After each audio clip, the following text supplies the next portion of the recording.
Hey, I'm Kwame Christian, and you are about to step into the world of Negotiate Anything, the #1 negotiation podcast in the world where we teach you how to make difficult conversations easier while getting more of what you want in the process.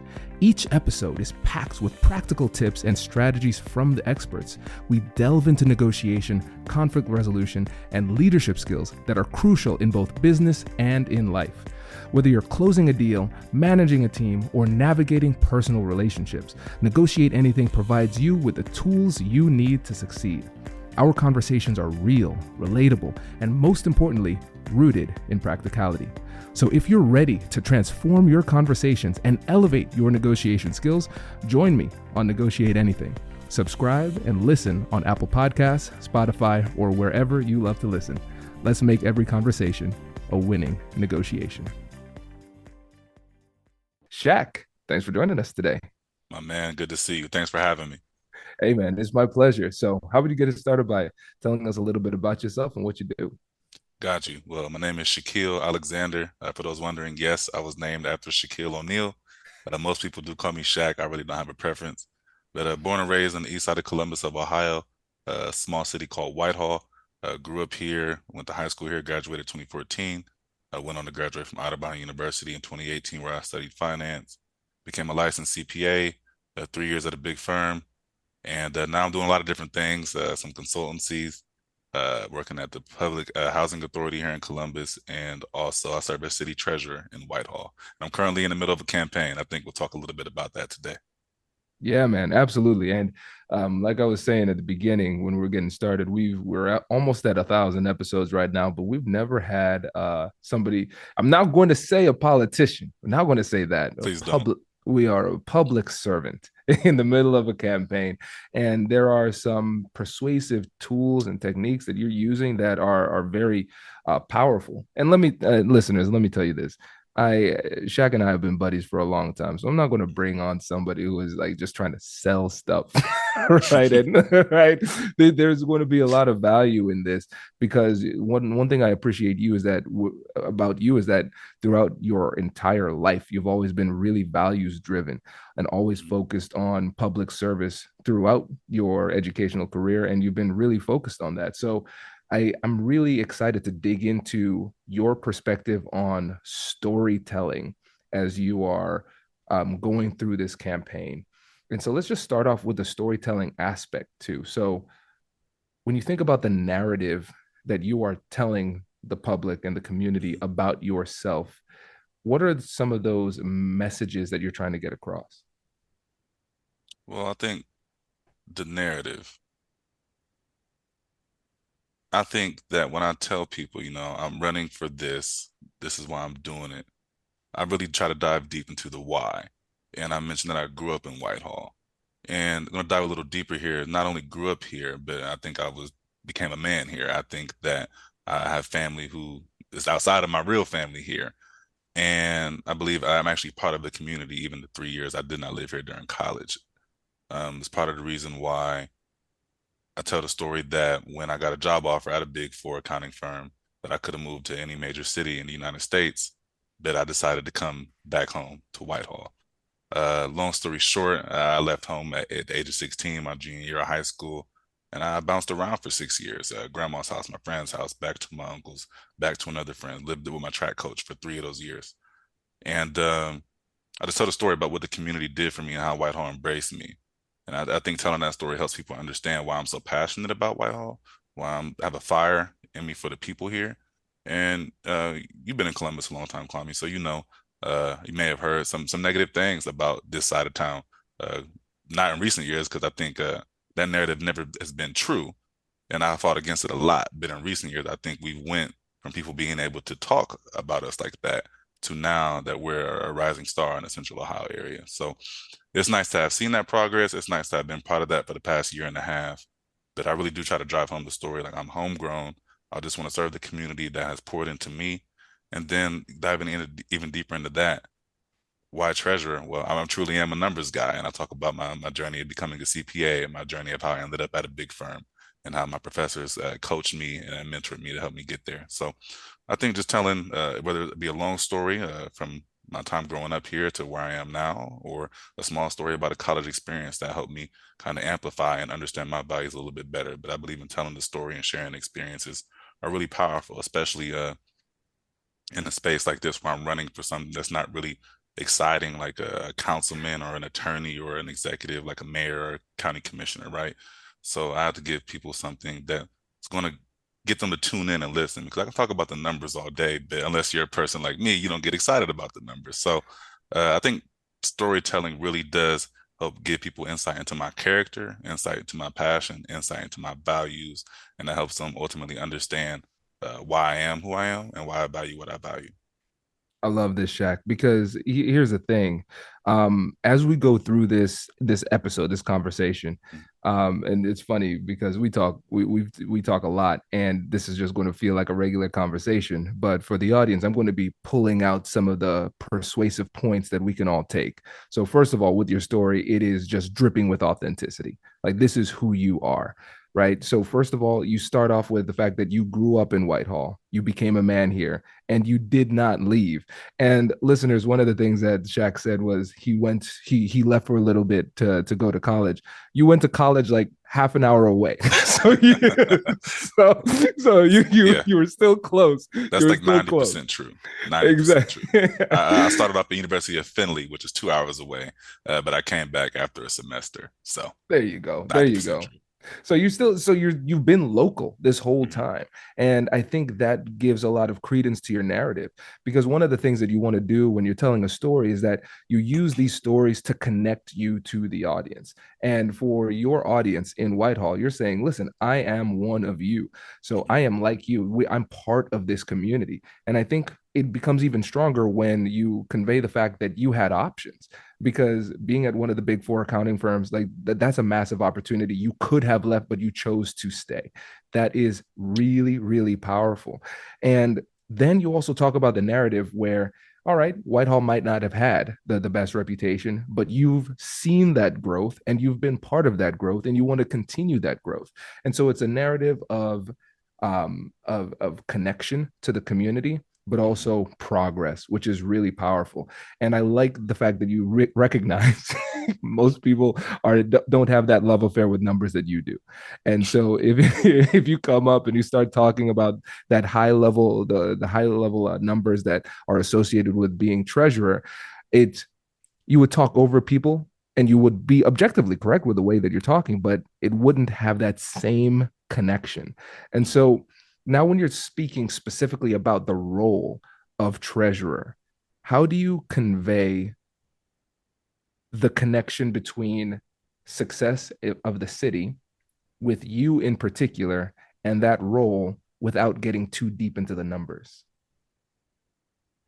If I give it to them high level and face value, I think that's the best. Don't want to dive into the weeds and they start to tune out again because they don't have that same passion for the numbers, right? So I think if I just say I'm the city treasurer, I invest the city's money, making sure that everything's properly accounted for and making sure that we're financially solvent. If you live in a city that's on the brink of bankruptcy, a lot of problems, not only for the city, but a lot of problems for the people that live there in terms of services, adequate governance, all the above. So as long as I help them understand that, like I am the money guy, I count the money, I invest the money, I make sure it's all there, there's no fraud. I make sure that the people that are counting it day to day in the auditor's office aren't making any errors and make sure things are properly categorized, things are coming out the right funds, things are following the legislation that has passed from council. I think that helps them understand not only am I like to call it a glorified accountant, that I'm actually do have some checks and some balances and some actual steps within the governance of how the city manages our money. And I make sure I Absolutely. say it's our money because it's not my money, it's not council's money, it's not the mayor's money, it's our money because we put our taxes into it every day. So Yeah, 100%. And again, that word choice is very important. mhm, It's our money, and you're conveying this story and creating this narrative that helps people to understand that even if they themselves don't have a full understanding of the numbers or what it really means, they trust that you do. And they trust that you're going to be a responsible and good steward of their money. So I think that's really powerful. And sure. one of the aspects of being in this public service role that is really challenging in the US is the reality of fundraising, the Mhm. inescapable need of fundraising. And so we have a lot of international folks listening to this podcast. So can you just give a high overview of why fundraising is so important here, and then talk about your strategy to make that happen? Yeah, so answer the first part, why it's so important here. I'm not sure which countries in particular, but I believe that elections and candidates are supported from a public pool of money. I'm not sure which country that is, but I'm sure I like to read a lot and some random stuff here and there, but I read that somewhere. I can't remember which country it was, but here in America, you're all on your own. And I think, as sad as this may sound, your success in the public sphere, if you're going to run for office, is tied to how much money you can raise. I think there's a very strong correlation there. So, campaign, a lot of people are asking, what are you raising this money for? Where does it go? And I'm very clear when I tell them campaigns cost money, whether it's a campaign t-shirt, a poster, a lit piece that I'm passing out to the community when I'm knocking on doors at events, my person that does my emails and my graphics and my branding, I have to pay him for his skills and his time. I have a campaign treasurer who makes sure that we're reporting all of our campaign finances. I have to pay him for his time. Whenever we do an event, I have to pay for the food to feed the people. Anytime I have volunteers come out, I make sure they're fed afterward. That stuff costs money. And then from that money I do receive from donations, I can also support other candidates or other causes as well. So I can help support, say, Shannon Harden, for instance. He's up on the ballot this year, and I've passed along some money to him from my campaign account, right? So it's a wide array of things you can do. But I make sure people understand this isn't just money that goes into my pocket. It's a separate bank account. There's eyes on it. Everything I receive is public. Everything I expend is public. And it has to get reported to the Ohio Secretary of State, the Board of Elections. So I try to help them understand that there is that level of control and oversight there. And my strategy behind it is I am running unopposed. So if you don't have a challenger, it becomes a challenge for me to raise money because people don't necessarily see a need to support me financially or otherwise. But I think that's when I go into my storytelling mode and I tell them why I'm garnering financial support and otherwise. And part of the reason is that yes, I'm running unopposed now, but as a first time candidate and as a black candidate, if we're being honest, it's very challenging to raise money. It's very challenging to get into this space and succeed and thrive. And as I mentioned earlier, a lot of your success is tied to how well you can fundraise. And so not only do I have these costs as a first time candidate, that eventually I'm going to run again. Eventually I'm going to run outside of Whitehall. Eventually I will have an opponent. So it's better for me not only to raise money now so that way I can have something in the coffers when it's time to do it all over again, but it's better for me to truly run a race like I have an opponent now as a first time candidate because it gives me the experience. It helps me build my brand, helps me build the relationships. And, if I make a mistake now, I can learn from it without truly falling behind compared to my opponent. So I tell them the story of just why I need to raise money overall, but then why I'm doing it now. And I think we've been fairly successful. We've raised about $30,000 as a first time candidate in a municipality of about 21,000 people. And I'm a down ticket office. Again, not exciting like mayor. I'm not exciting for the council. I'm not legislating. Again, I am managing the money of the city. So I think all of those things considered that we've seen a very decent degree of success so far. And it's been working. So looking to close out the last month strong. Hello, my friends. Before we get back to today's episode, I want to ask you a question. Have you ever wondered how to elevate your team's negotiation game and how you can help the folks on your team have better, difficult conversations? At the American Negotiation Institute, we offer transformative keynotes and workshops tailored to empower professionals with top-tier negotiation and conflict resolution skills. Whether it's a keynote for your next event or hands-on training for your team, we've got you covered. Don't just negotiate. Master the art with the American Negotiation Institute. Click the link in the description to find out more. Elevate, negotiate, and succeed. As a lawyer, this is something I saw in my clients all the time. You know what it is that most small businesses don't plan for? It's when something goes wrong. You lose a client, a shipment disappears, a tool breaks, someone gets hurt, and money flies out the door, and most folks only realize that they needed insurance after it's too late. And that's why I like Next Insurance. They make business insurance as simple as ordering lunch online. All you need to do is answer a few quick questions, and then Next figures out the right coverage, and you're covered in minutes. No phone calls, no waiting, no nonsense. Fast, affordable protection that's built for small business owners, contractors, consultants, retail, restaurants, even if it's just you and your laptop at home. Do you need proof of insurance for a job? You get an instant certificate of insurance so you don't have to wait to start the job or close the deal. And when things do go sideways, claims are resolved fast, on average in about 15 days, with some paid in just 24 hours so you can get back to work. End the year with peace of mind and head into 2026 protected. Policies start at $29 a month. Get covered in minutes at nextinsurance.com. That's NEXT insurance.com. Absolutely. Well, first of all, congratulations on your win. Thank you. Thank you. We're not done yet. We're not done yet. Not done yet. And second of all, I think this paints a really interesting picture for the audience too, because they're seeing the challenge. Because we're all from time to time confronted with situations where we have to persuade, and there are going to be some times where it seems like the odds are stacked against us, like you said. But you have a really particularly fascinating challenge because people will look at this and say, why do you need the money? You're going to win. And so this goes back to the storytelling aspect, because they're not just investing for you right now, they're also investing for you in the future. And so again, your story has to be crisp and clear for them to feel comfortable, again, trusting you with their hard-earned cash. For sure.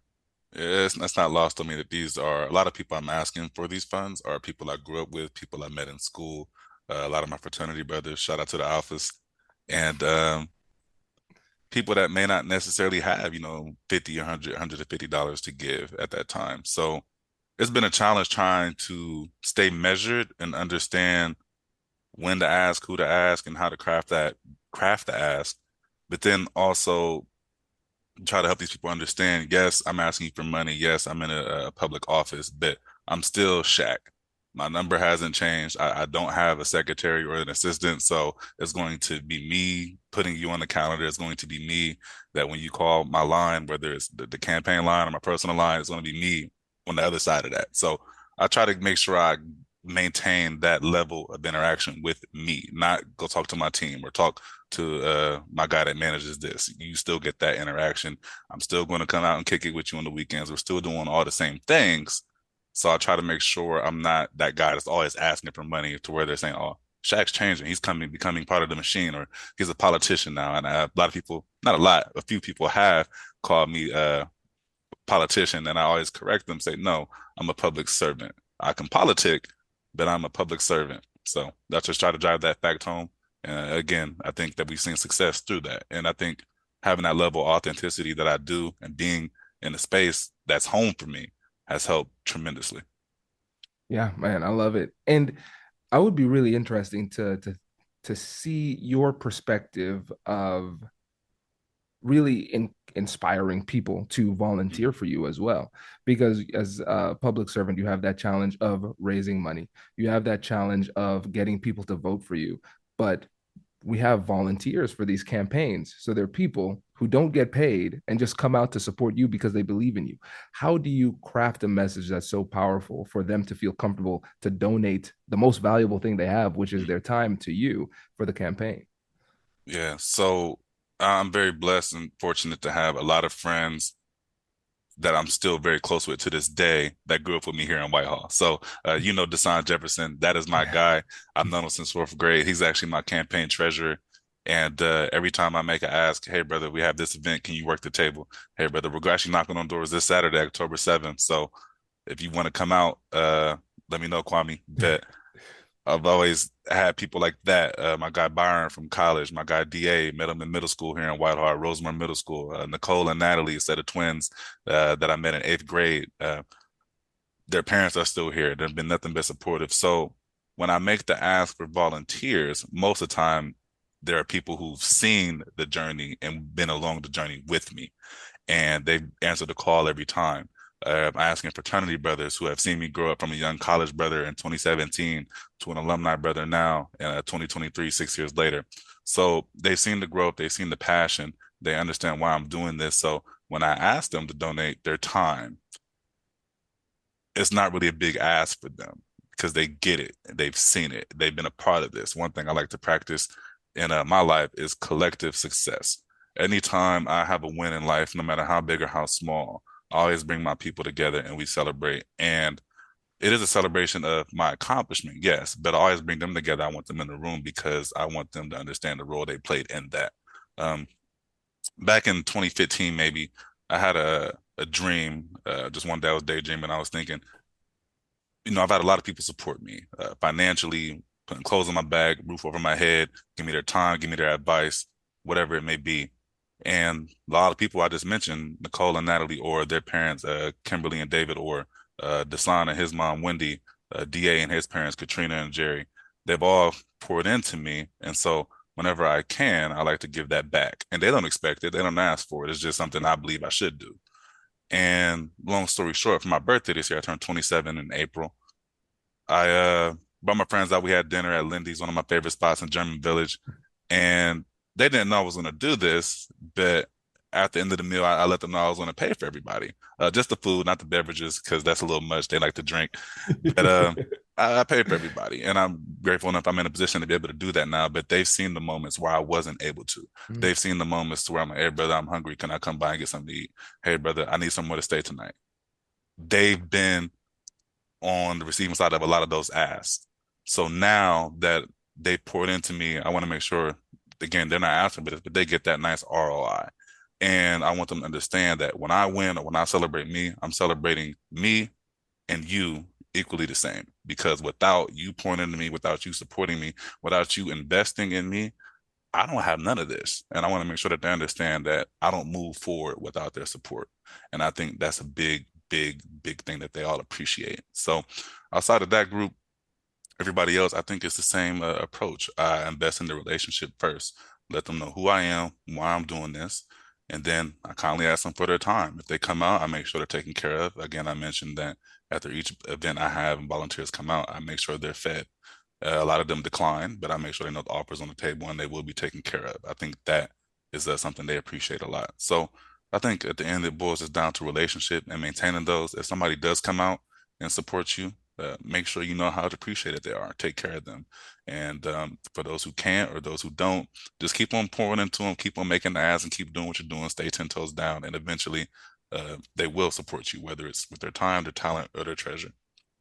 Man, that is powerful. And the thing that I love the most about everything that you talked about today, Shaq, is that it was rooted with authenticity and focused on relationships.